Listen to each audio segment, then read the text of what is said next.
Most home service companies think branding is just a logo, a truck wrap, or picking colors. But here's the truth. Your brand may be the reason customers trust you, or the reason they keep scrolling. Because before your technician ever knocks on the door, before your CSR ever picks up the phone, before anyone compares prices, people have already made a judgment. And in today's market, being a great service is no longer enough if you look average. Today, I'm joined by Dan Antonelli, founder of KickCharge and one of the top branding experts in the home service space. Dan has helped thousands of companies build brands that stand out, become memorable, lower customer acquisition costs, and position themselves as premium providers in their markets. In this conversation, we talk about what makes a brand actually work, the biggest mistakes owners make when naming and designing their companies, how branding impacts revenue and valuation, and why weak brands make Google rich. If you're trying to grow, charge more, recruit better people, or build a company people remember, this is an episode you need to hear.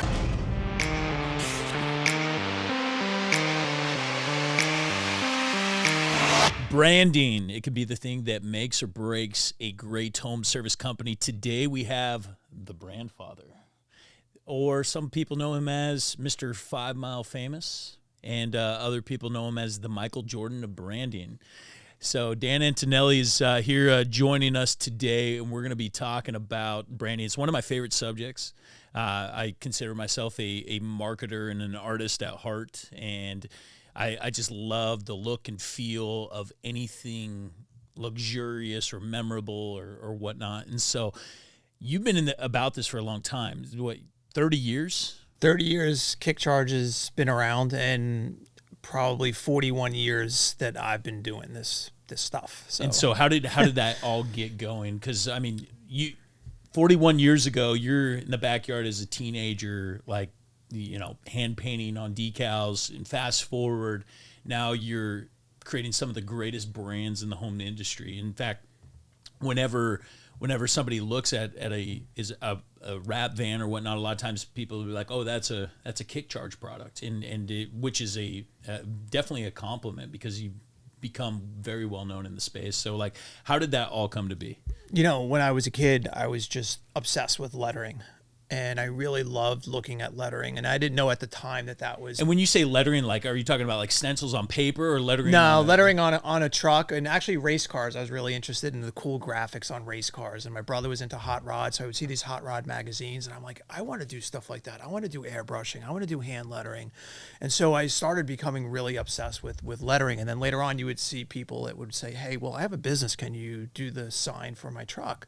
Can you do lettering for my storefront and stuff like that?" So I was one of these weird kids that in high school, my friends were going to hang out after school, and I was like, I'm going to go home and I'm going to hand paint some alphabets and practice lettering.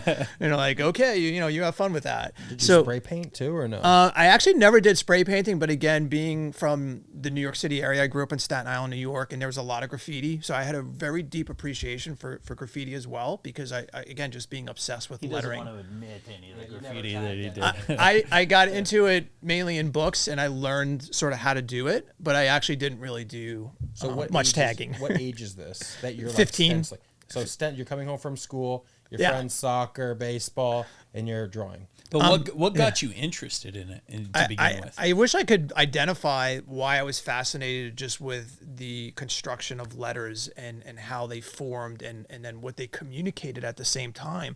And so, even going to the supermarket as a kid, I would love going down the aisles and just looking at the brands that were on the shelf. Like, why did that one catch my eye? Why was that one interesting? How did they form those letters? So that obsession, I think, was just something that I feel incredibly blessed to have that obsession, and to know at 15, like, this is where my heart is. This is where my passion is.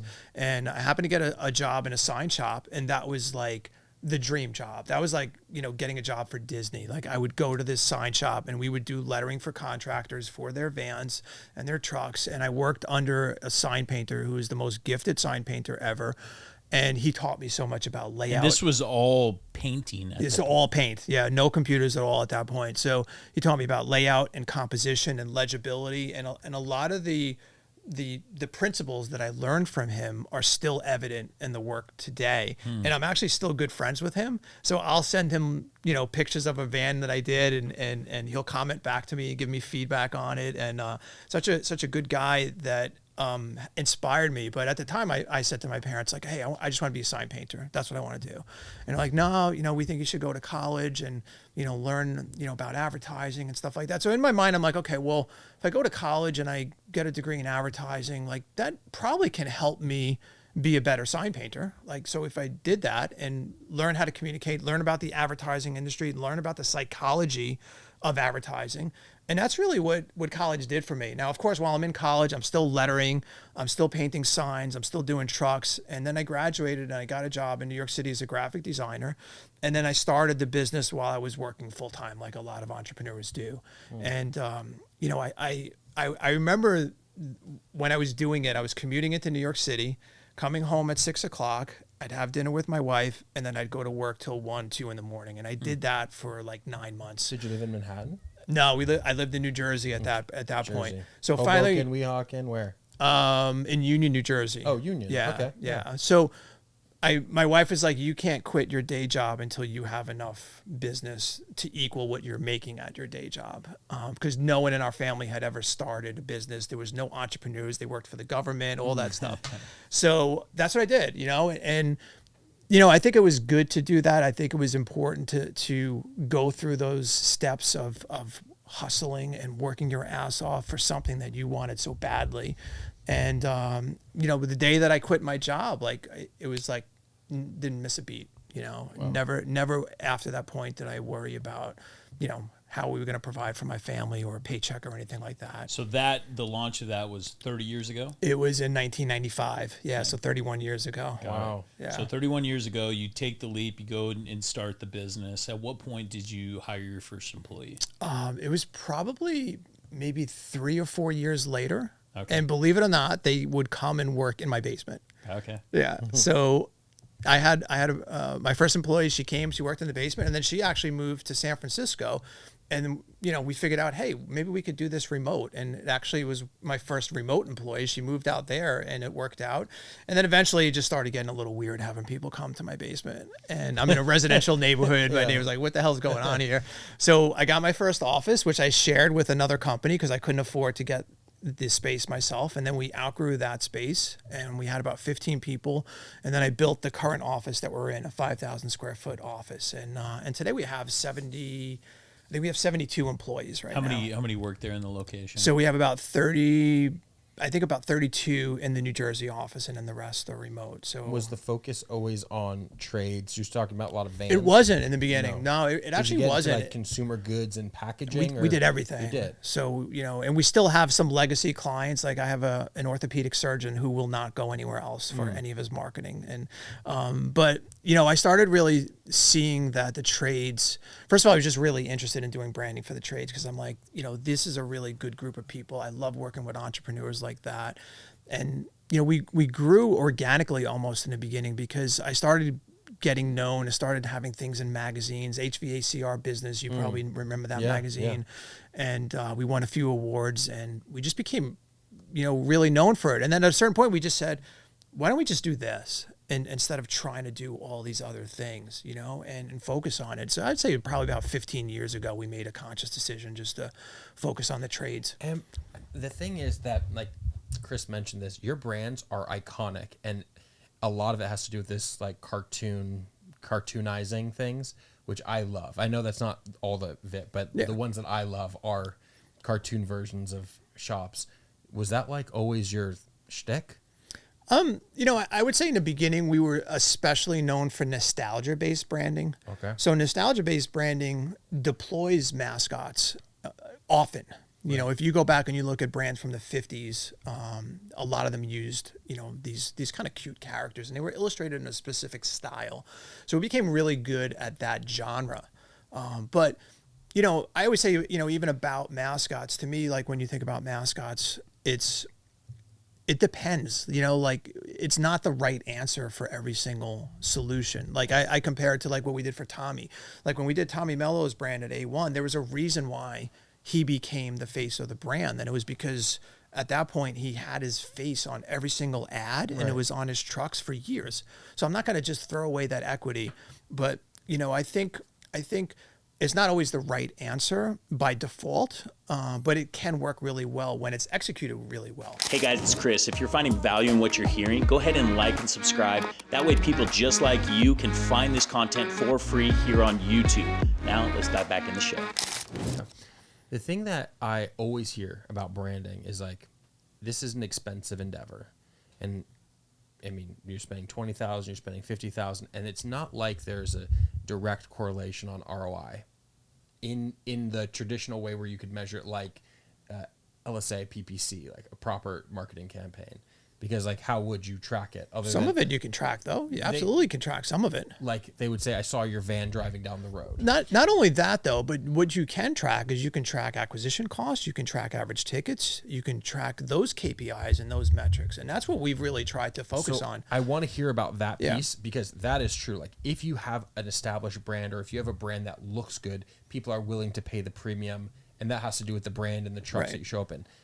But to get into the house, the customers, the business owners, like, I'm just trying to get the phone to ring. Right. So to those people that are scared about investing in the brand, obviously I'm a huge fan of yours. Yeah. What would you tell them about investing in specific branding for the purpose of customer acquisition? Well, I always like to flip that question and just say, if you think investing in branding is expensive, how much is not investing in branding costing your business, right? So again, when you look at those metrics and you look at their marketing spend, people are like, oh, well, I don't want to spend 10% or 12% on my revenue on advertising. Sometimes it's, you need to spend that because no one knows you exist. And that's where the whole notion of 5 Mile Famous really comes from. Is like, well, what if you could have a brand that within 5 miles of your office, everybody knew you existed. And instead of them going on Google and typing in AC company near me, they type in the name of your company. How much cheaper is it going to be for you to acquire a customer then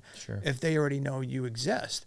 But we've done so much studying of the data. And what I love is there's so much data now, right? You look at Service Titan, you look at things like Searchlight, which gives you a ton of information. And you could just really benchmark those things out. You could look at 6 months before the rebrand and 6 months after. Well, what was the effect on the KPIs that we care most about? Right. And look at the acquisition cost is another huge thing, right? With some of these, look at how much you're paying for a click sometimes and how much all that is costing. And again, if you're invisible in the community you're trying to serve, shit gets expensive. It's really expensive. So that invisibility is the hidden cost of not branding. So let's talk a little bit more detail on a brand. What are the absolute do's and the absolute don'ts whenever anybody's coming up with I want to do a rebrand or I'm starting a new business and we want to create a brand? Like what are the things they should be thinking about? What are the absolute do's? What are the absolute don'ts? Obviously, it would be great, like, hey, I'm just going to hire KickCharge. They're going to take care of it. But what is KickCharge thinking through for this particular person? Like, what are the principles that KickCharge builds any brand based on? Yeah. So it's funny that you talk about, hey, I'm thinking about starting a business, and it would be great if you could invest in day one. And part of why I wrote this book is because the mistakes that are made on day one, there's a lot of them. But one of the biggest mistakes that's made on day one is the name of your company. Literally, number one thing that we see all the time. And we've renamed, like last year alone, we probably renamed 60 home service companies because they started with that wrong foundation. Smith's Mechanical. Bill Smith's Mechanical. The worst. Yeah. Even HVAC you don't like, right? Oh, no. HVAC you don't like either. Yeah. Mechanical's the absolute worst. Though. CL, heating and air. Oh, I'm going to name it after my kid's initials. Oh, super. Great. That means something to you. It means nothing to anyone else. And there's no chance anyone will ever remember it. So naming is something that is truly one of the first things people get wrong. And I think thinking about names that exhibit a promise, right? So let's imagine you're on an elevator and somebody says, hey, which company are you with? And you say the name of your company. And immediately, just by hearing the name of the company, they think something positive about what they might get. Because people think branding is complicated. It's not complicated in the sense that all we're trying to do is control what someone believes they might get if they hired you, right? We're trying to build trust before the tech gets to ring the doorbell or your CSR answers the phone, right? So a lot of mistakes are made very early on because they're not thinking about things like that. They're not thinking about a name that maybe would live in someone's mind so that they can recall it easier later on. They're not thinking about how to build visuals around the name that also makes it easier for people to recall that particular name. So certain names are stickier, and the stickier the name, generally speaking, the better. So speaking of names, is KickCharge always been named KickCharge? No. All right. So No. what was it? No. What was it before So, KickCharge? and we spoke earlier about, my start in the sign industry and Right. how we kind of evolved, but we were called Graphic Designs, and it was Graphic D-Signs. Okay. And I thought that was clever when I was 25 years old. Right. And I was like, hey, we do graphic design and then we also do signs. It's great. Right. And then years go by, and then this is the question where I would say for people to also ask themselves, right? So years go by, and then I started hating the name. But I had it in my mind. I'm like, well, I can't change. Everybody knows me by this name. And I'm like, dude, that's what you tell all these other people, that's bullshit. You got to change the name if it doesn't reflect who you are. So I would say anyone that's thinking about their own name, ask yourself, does it truly represent who you are today? Whether it's the name or the logo or the combination of the two. And for us, it stopped representing who we were. And so when I built my new office, I said, I'm not going into this new office with this name. And we came up with KickCharge because we thought it really represented what we do. We energize companies, we power companies, right? So we thought it was a great name. It was a name I can own. It was a name that no one else would be confused with, a name I could trademark, which is also a great attribute that you want to think about anytime you're thinking about naming your company, especially if you have aspirations about going in other markets. So, I had to kind of live through it myself. And I think it was actually a really great exercise. So we did that in 2017. And I come to the table, I think now with a deeper appreciation of the emotions involved in rebranding and renaming, right? So I understand, I know how hard it is. I know, and even when I did it, my own family, this is a terrible idea. You should never do it. I had employees telling me it was a terrible idea. You should never do it. Yeah. And of course, looking back, we would never have achieved what we have achieved if I had stayed the same name. No way. So when you rebranded, at what point, or how much was your revenue at that point? Oh my God. $1.5 million maybe, which is it's hilarious to think about, right? Yeah. Because $1.5 million, although a respectable business, right? It's not this big established incredible thing that everyone's heard of, right? But in our own minds, it's everybody knows, everybody knows, and they're gonna question why or whatever. It's just funny to. And trying to remove yourself from that situation, right, I think is one of the most important reasons why even you should have a mentor or a coach in the business, right? Another set of eyes, right, that can take your personal bias. That's objective, right? 100%. I'll tell you a funny story. Right, this is true. I was a vegan for 7 years. No way. Yeah, for 7 years. Okay. And that was part of my identity. And like most vegans, vegetarians, and even people that do CrossFit, I was I have to tell everybody. Right? Any restaurant, I'd be just want to let you know I'm vegetarian, just want to let you know I'm vegan. And that became a part of my identity. And then some time off, I was I don't want to do this anymore. I want to go back to eating meat. And I just went to a restaurant and didn't say I was a vegetarian. And you ordered a steak. I ordered a steak and nobody said anything. And I was instantly feel like a man. I don't want to get too graphic, but the steak was gone. Okay. and the point is I made up this entire identity in my mind about this is who I am and this is what I say when I go to restaurants. And then I just went to a restaurant, nobody knew nothing, ordered a steak, and my life's been look at look at it is remarkable the level of self-imposed prisons that we put ourselves in. Yeah. Right, around our brand, our business, the way we eat. I mean, and we think I have no other choice. Right. I chose I live here. I can't get out. Right. I can't expand. But we are all malleable. Right. That's another word. It's I know what that one means. Okay. So rule number 1. Creating a great brand is make sure that the company is memorable, that it's going to speak the message, that it's not tied to just personal identity. Yep. Especially, names for the most part, right? Personal names should be thrown out the door. Last name brands, initial base brands are the two hardest things to get sticky in someone's mind, and they just require a ton of money to get it to become sticky. You know, so if you can avoid that and have something right off the bat, that is sticky, and especially names that evoke a very deliberate visual, like we did the branding for Grasshopper Heating and Air. So even if you've never seen the logo for Grasshopper, I bet you have an idea of what it might look like just because I told you the name. Right. So now imagine that truck drives by once and you see Grasshopper and you see the visual that goes with it. 100%. 1,000 times easier to remember that than CL HVAC or CL Mechanical. And they actually used to be called PMA Mechanical was their original name, actually, before they rebranded. And now they're at, I think, 30 million in revenue, and that's 4 years post rebrand, And which is insane. are you doing the branding for the billboards too, or is that something Yeah, separate? yeah. So we're full service. So we do the brand development, we do the print collateral, we do billboards, and we also do digital marketing. So obviously one of the most unique ones was Tommy and the ladder. Oh, Tommy and the ladder. Looking back in his tushes hanging out. Yeah. That was you guys? That was us. Yeah, that was actually my idea. I personally designed that Really? billboard, and it started out originally as a joke. But what happened was we were given photos from Tommy from a photo shoot, and there was one picture of him on this ladder, and he was like kind of pointing at his butt.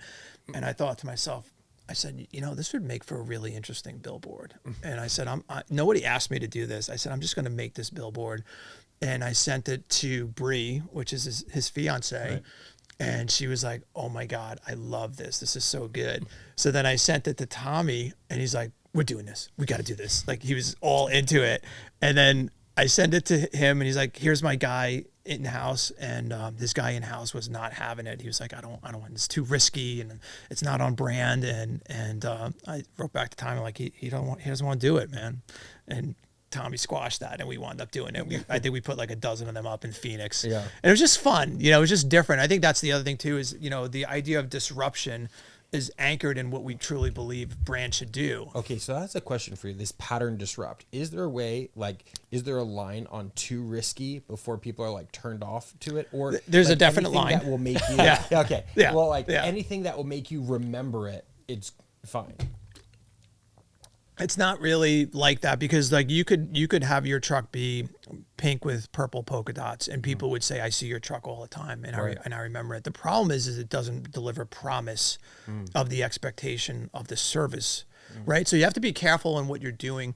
We love the notion of disruption, but I do disruption with the mindset that it still has to deliver promise at the same time. Meaning it can't be one or the other. Something could look beautiful and well designed, but doesn't offer we do high quality service calls or memorable. Exactly. Interesting. Yeah. So so what is the process of building that? So how do you do it? Are you doing market research? Yeah, we definitely do market research, but a lot of what we do is just based on building the brand for its intended audience, which is a woman. Women make up over 80 to 85% of the home purchase decision-making process. They initiate the process. So a lot of people get caught up in building brands that not only they're thinking about themselves, like they want, my buddy's going to think this is cool and I think it's badass and they want a badass truck wrap and all this other stuff. And I'm like, Mrs. Jones isn't into badass or badassery, if that's even a word. Right. She's into someone that I feel comfortable and safe having this person in my home. Right. And so making sure that the brand speaks to the people you are selling to is most important. And I say this to clients all the time, like listen, especially if it's a male owner, I say, listen, I want you to love your brand. But I'm not designing the brand for you as my first priority. I'm designing it for Mrs. Jones. She's 45 years old. She's got 2 kids. Her husband is out of the house a lot, and she takes care of all the shit in the house. So how do we make her feel confident that when you come to the house, she's not going to get ripped off. She's not going to get sold stuff that she doesn't need and that she can trust. And again, we talked earlier, the idea of the brand building trust before you ring the doorbell. Right. So just making sure the brand speaks to that audience is the most critical thing, and where a lot of guys get it wrong because they want to build it for their own egos, but they forget that it's not built for them. Right. That's least important. Not least important, but it's not. So what are the things that build trust with the 45-year-old? Give us the secrets, Dan. Yeah, holding out here. First off, just understanding too, it's not just the logo, it's not the truck wrap. Like that's just part of the overall brand. So you have all the pieces of the brand that are speaking a language to someone and communicating something. Often it's subliminal, right? But the words on your website, what do they say? Like, what do they communicate about the story of your company and why I should be invested in this particular story? You think about the branding that we did for Ken Goodrich at Gettle and the boy holding the flashlight and the story behind that and what that meant to people. that wasn't just a logo. Yeah. That was a story about why you should trust this company. Because Did you guys do Kennerak? Is that what it's called? we did not do that Okay. particular brand, but we did Gettle Yeah. when Gettle was $5 million in revenue, Yeah. and I think when they sold, they were over 300 or 400. Kennerator. Yeah. Sorry, Yeah. Kennerator. So, I think just keeping in mind, again, if you were to judge the brand on the visuals that are presented to you on the website, the guy's uniform, the business card that gets handed out, their social media channels, what do you think about this particular company? And if it's generic, then why am I choosing you? Why am I okay paying a premium for your service as well? So when you think about poor close rates, a lot of that is there's so much sales training that goes into that, right? But you take somebody that's got a killer brand that also is a killer salesperson versus somebody that's trying to sell something that on the surface doesn't look like I should pay a premium for this. It's like going to a Kia dealership and them trying to tell you that the car costs Mercedes dollars. Right. And you're like, I don't get it. There's a disconnect here. Like, why would this car be this much money? It's a Kia. Nothing against Kia. I got a Kia. I have a Kia Stinger. Yeah. I love my Kia Stinger. But that's again controlling the impression before the doorbell is rang, before they hit the website. I'm doing a bathroom remodel. I don't know if you saw it on my stories, and I am using some kind of like handyman friend of mine, and he's got white van syndrome, and he just gave me a price that was like on par with everybody else because he's been listening to Next Level Pros. He's a buddy of mine. I'm like, dude, increase your prices. So he came at me like that. And I'm like looking at his truck and I'm seeing the rust and like he's always got car problems and He's smoking. yeah, he smokes outside. Oh, God. And I really like, it's not the money because I'm going to pay the money no matter what, but it is like, It has to be on par. it has to be on par. Yeah, like, right. hey, look, I would pay this if you came in this beautiful truck, you didn't smoke, you didn't park right in my driveway with the put oil the leaking booties thing. You on. put the Yeah. booties on. Yeah. Okay. But it's very interesting. And you're right. And I'm living it right now, which is once you have something that you can anchor yourself to, like I'm anchoring myself to this brand and this is how they look and this is how they present themselves, you can justify the price. Yeah. But if not, it's like, hey, what am I paying for? Really? But if he was a stranger and you didn't Zero. know him, No, I wouldn't. Are you going to go with him then No. at that No. point? No. Probably not. And maybe he does amazing work. And I think that's the other thing too, is you have so many contractors, they kill it. Like they do a freaking amazing job. Right. But if you were to judge them on what you've been presented, you can't get there. And if I can't get there, then I'm not buying it. Yeah. So really just trying to marry up. And I think that's what we do well is the people who come to us have a great service. They just don't look like they have a great service. That's right. And that makes my job easier because now I can marry up the reality with the perception. Right contractor, wrong company then.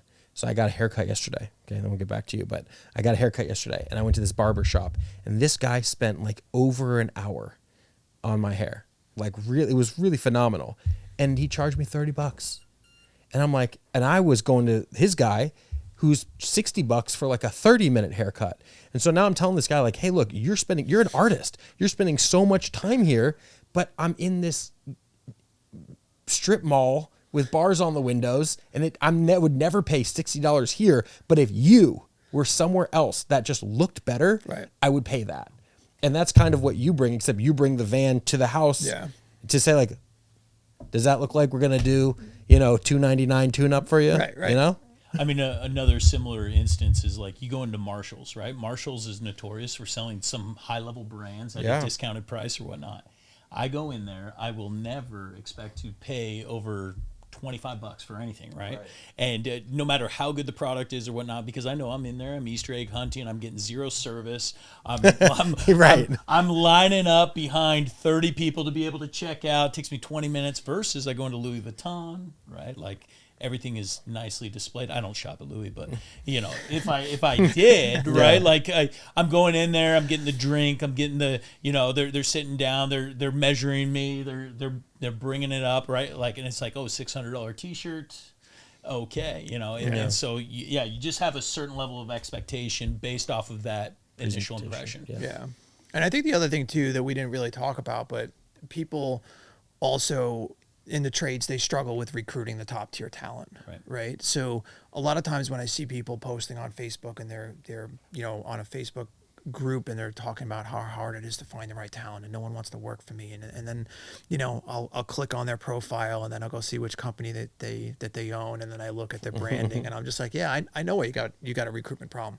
Because I wouldn't want to work here. Like, look at the truck they're going to be driving. Look at the brand you're going to ask them to represent. So recruitment becomes so much easier with a better brand as well. But it's not something that people initially even understand about branding. Like, they don't come to me usually and say, Dan, I want you to rebrand us because I'm trying to solve my recruitment problem. But it is an effect of the brand that they experience later on. Yeah. It's so interesting to me when somebody has it like 90% the right way and then off by like 10%. There's this group I follow on Instagram. I forget the name of it, but it's a mechanical. You know, it's like Joe Blow's Mechanical, but the outside of the name, they do everything right. Like, I mean, they have these reels on Instagram that get shared hundreds of thousands of times. It's their onboarding process. I don't know if you've ever seen any of these. Like, they'll show whenever they onboard a new plumber or a new HVAC tech or whatnot, and they'll bring them in. They'll have like the whole, like all their clothes and the treats and the snacks and what they go through for the training, and they take them to lunch and they video and record this, and like, dude, everything about it. They got the brand new van. The van looks good, but it's still like Joe Blow's Mechanical. And like, that one just baffles me. It's like, dude, if you could just get that one more thing, you guys are so close, so almost there. It happens frequently. Like, even, you know, we rebranded Aaron Gaynor from Eco Plumbers, and he was at 40 million in revenue, and not too many guys at 40 million at revenue are saying this shit ain't working. Right. I need to make a change, because at that revenue, it's an expensive proposition to rebrand hundreds of trucks and everything that goes along with it. But it was 2.5 years later, and he's at 100. Yeah. You know, I just interviewed him a couple weeks ago, and we talked about that. And to me, it just blows my mind what they've been able to accomplish. But again, getting to that point and saying, was the name Aaron Gaynor before? No, it was Eco Plumbers. It was Eco Plumbers. But, you know, again, he got to the point where he was like, it got me to here. It's not going to take me to where I want to go. It's not going to be a $250 million brand in the future. And so, you know, we went through that process of rebranding, and I think just developing something that really represents who they had become and where they want to go in the future. But that's actually probably the biggest company that we rebranded at that revenue. Tommy's was second. Tommy was 30 million at A1 Garage when we rebranded him. But Aaron is actually the largest company revenue wise that we rebranded. And a lot of people will say when they get to a certain revenue, it's we can't change now. We can't pivot. We're too big to pivot. And I'm just like, no one's too big ever to really pivot. You bring up such a strong point that doesn't just apply to branding, right? Like, what gets you to one place doesn't get you to another, right? Like, I cannot do the same thing that got me to 10 million to get me to 40, and 40 to get me to 100, right? Like, there are ceilings at every level of revenue, whether it's lack of management team, lack of like national branding. It's also ego. Right, ego. Like, there's so much that goes into there, and I think just so important the fact that this guy was willing to go. I mean, I can't imagine. I mean, you got hundreds of vehicles at, you know, $4,000 to $5,000 a wrap, plus the cost of, you know, just everything else. I mean, that's a significant multi-million-dollar rebrand. So if you're like a $2 million shop, let's say like $2 or $3 million shop, and like you can't. These guys don't have money like on day one to build. Some of them do. I mean, but say you don't. Say you don't. Like, you don't have 50 grand sitting in the bank that I can go and make an investment that's going to build this beautiful brand. Yeah. Then what at what period of time do you say, like, this is a worth it spend? I mean, honestly, as soon as it's fiscally responsible to do so. I always say the best time to rebrand was yesterday. The next best time to rebrand is today, and the worst time is tomorrow. And I think this goes back to your initial argument, the opportunity cost. Like, I'm 100%. Like, if you got to throw this sucker on a credit card, right, and pay high interest, that high interest is going to be cheaper than the opportunity that you're missing out on by not having a reputable brand. Yeah, I mean, we do financing, and I started financing like basically 18 months ago because there were those guys at $1 million in revenue that couldn't swing the initial payment. And I said to myself, like, first of all, we tried to do it through a bank and no bank would do it. So I said, you know what? I'm going to do it. I'm going to put my money on the line. I will self-finance it because I believe Is that what you currently do? That's what we do. Wow. Yeah. So it's my money I'm putting on the line. And I think we did like 100 finance deals last year and we only had one default. Wow. So I'm okay, you know, putting I mean, that's great. That's great. Yeah, because I know what it's going to do for your business, right? And if I could help more people do it and deploy it earlier, that's great. But, you know, you think about not doing it, right? And you say, well, some people say, well, I don't have the money to do it right now. But then it's the same people every month that Google's whacking them on PPC cost and LSA cost and digital marketing costs. Right. And it's just like a death by 1,000 cuts that way. So you want to do it that way and keep overspending on your marketing, or do you want to try to fix it once? Yeah. And if it's done right, you should never need to touch it. One of them again. is like you have to be a drug addict to Google and keep paying them more money as they continue to up their prices. And in your way, you're taking charge of the brand and saying, nah. Yeah. You know who loves weak brands? Google. They make a ton of money on weak brands. Absolutely. Yeah. I mean, there's nothing more. You essentially own your own platform when you own a real brand. Yeah. Yeah. Oh, I love it. So what are the absolute don'ts when it comes to branding and making a name for yourself? So we talked a little bit about the do's. What are the don'ts that guys need to avoid? Like, don't do this. This is a huge mistake. Yeah. Well, like we said, make sure you're designing for the audience, right? Yep. Make sure you research the market that you're in, and even brand colors. Make sure you're picking colors that you can own. You know, people think I'm not American or anti-American because I say avoid red, white, and blue. Well, why do I say avoid red, white, and blue? It's not because I love this country. It's because you can't own it. So think about colors. Think about no one else in your market using these colors. I want to own this color scheme, whether it's apple green and blue, like Aaron Gainer's apple green and blue. There's no one in that market using apple green and blue. He owns apple green and blue in that market, right? So look at what you can do to own your particular space. Think about avoiding very common types of brand styles that you may be seeing. Like if there's too many in your market, like look at what you see in your market. And if there's already a couple of mascots, don't add another mascot to the market, right? Yeah. So think about what will, again, be uniquely identified to yourself and not confused with someone else. We already talked about naming. I mean, those are all key aspects to really be considering.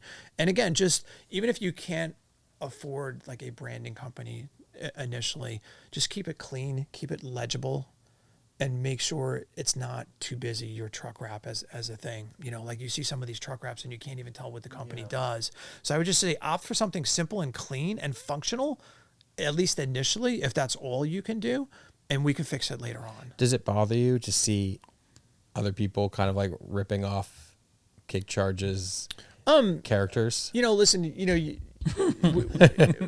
we've got 3,000 brands under our belt at this point.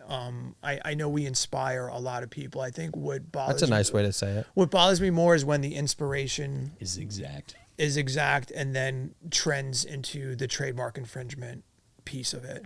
So I'm very abundance mindset oriented, and I understand there's other companies that want to do branding, and that's totally cool. And I love to see some of the work that some of these other companies do. Just be respectful of the intellectual property of others as you're creating art for people. And we're so careful and really just making sure we're doing things that are original. But yeah, it's sad to see when things, and we talk about things not to do, Chris, like honestly, like don't rip off someone's brand. It's going to be a really expensive lesson to learn, and it's a hard lesson to learn. Like we see it happen frequently, and sometimes it's even other branding companies that are selling ripped off trademarks, and then you wrap 5 trucks and then you get a cease and desist, and that's a really expensive mistake. Mistake. Did you ever see the movie, what's that cheerleading movie?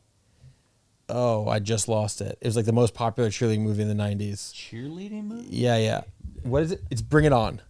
Did you ever see Bring It On? I have not seen many cheerleading movies, so You've no. never seen Bring It On? Oh my god, man! Maybe I saw it. Now I have to just say it, otherwise it's gonna seem weird. Like I'm not just watching cheerleading movies. Yeah. But Bring It On is like it already feels a little weird. It's a famous movie, and this one choreographer sold the dances to multiple people, and they all ended up in the finals. Oh my god! And so then I had this. Anyways, that's what that reminded me of.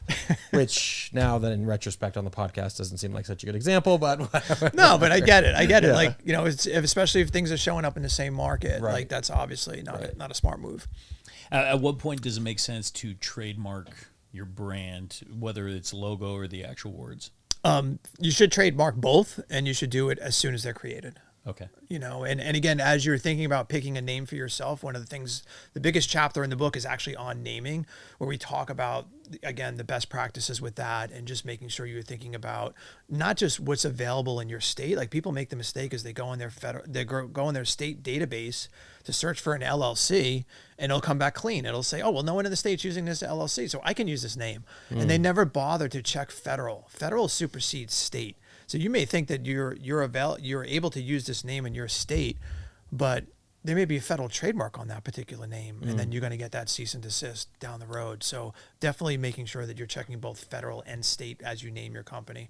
I had one question before we wrap this up, which is private equity groups. Like, every single shop that we work with wants to have an exit. Like, that's pretty much their goal. Yeah. Some legacy passed down, but mainly people want to sell. Is there any correlation between owning a brand and having an established brand and the multiple that you get in private equity? Yeah, it's funny. I spoke to Brian Cohen from SF&P 2 weeks ago. We did an interview with him, and we were talking about that, and we were talking about the effect of that, and even Guild Garage that also just recently sold to Oak Hill Capital. For a small number.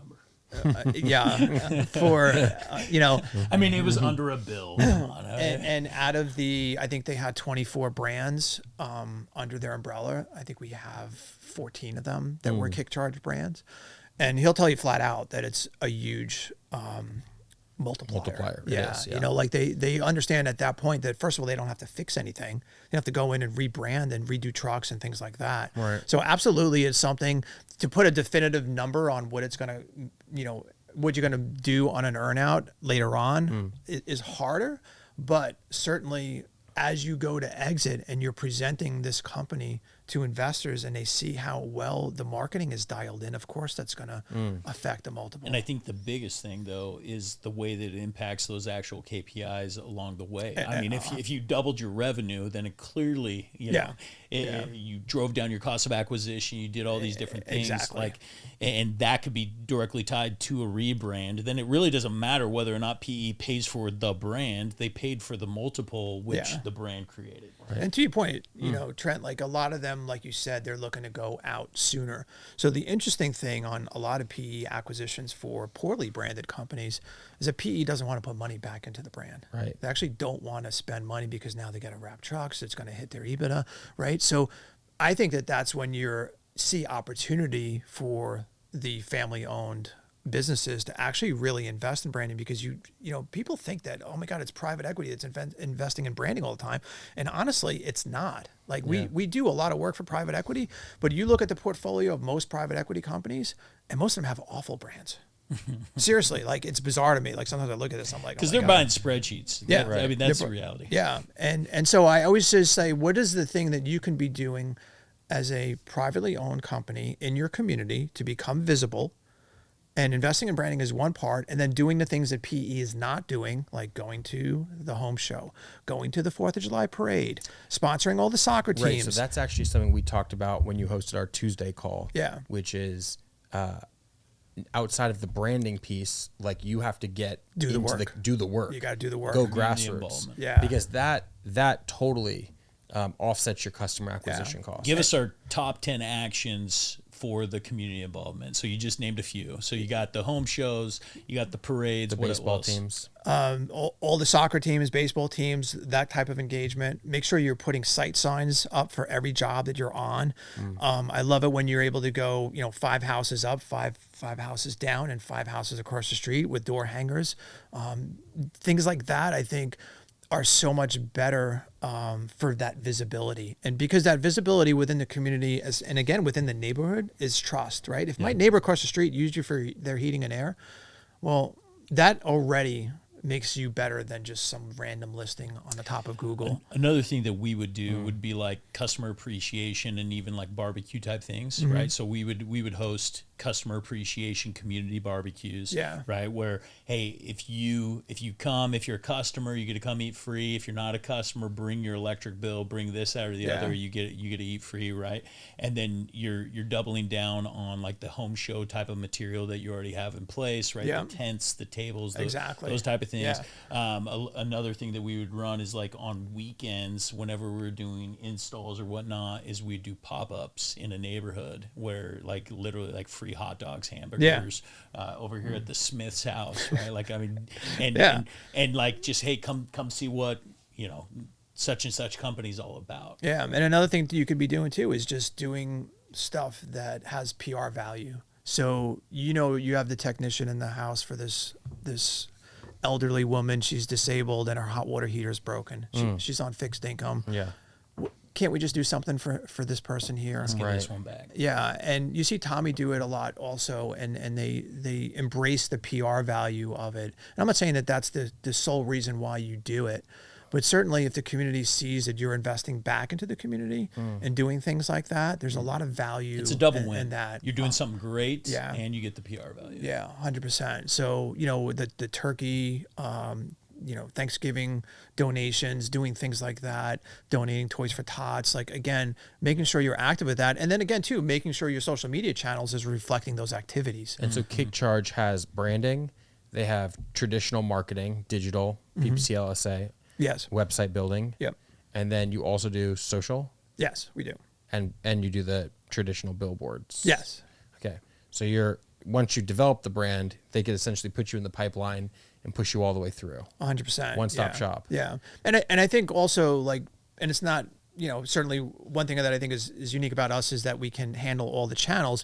But regardless, I want everyone to just consider the fact that every integration of your brand needs to be consistent. So if you do have multiple vendors managing that, just making sure that there's a guide for them to follow on how your stuff should look, no matter where that customer journey is happening. Yeah. I think that's the part that drives me crazy sometimes. If we do a brand for someone and then they go somewhere else and get some of this other work done, and I see something posted and I'm like, oh my God, it's the wrong font. It's the wrong color. Yeah. Like, where did this color come from? Where did this font come from? I love that you brand integrity. Yeah. And sometimes I'll shoot the client a screenshot. I'm like, dude, what happened here? And he's like, oh, I didn't have time to call you guys, so I just had my guy do it. And I'm just like, I'm like, you're killing me, bro. You're killing me. What was your favorite one that you designed? Favorite brand? Yeah. Ooh, all time. You got 3,000 of them to pick from. And don't choose your investor. Yeah, you can't. Well, or you can. Listen, I love the brand that we did for Amanda August at Grasshopper. And I love it for a number of reasons, not just what it created afterwards, but the impact. And I think for me, as you think about, legacy, and you think about, well, what is the most important thing for me? And to me, I sort of judge that by impact. Like, what is the impact that our work has had? And you look at what's grown out of Grasshopper and how many lives have been affected, how many jobs have been created, and the vision that she has on what she's building there. And so for me, that's probably one of my most proud brands, because that came from nothing. Like, she gave me her last $20,000, and I actually didn't know it at the time. And from her last $20,000 to $30 million in revenue, and it's 4 or 5 years later, if that. Incredible. And she's HVAC? HVAC and plumbing, yeah. Nice. And she's investing with other companies, and actually in her investment group, 9 out of the 10 brands are KickCharge brands that she's invested in, which is pretty wild for me to just see. Like, I'm like, okay, am I just the incubator here? Like, do you just go pick out all my people? But Dan, that's what I think about you. I think that you're like a catalyst for people's brands, and you are an actual artist. Like, you came into this space, and I know there were people that are doing something similar, but you, like, just like you would see Banksy, like, artwork in New York, you'd be like, that's a Dan Antonelli. I mean, people say that about you. Yeah, and you are like a harbinger of greatness. And I'm glad we're friends.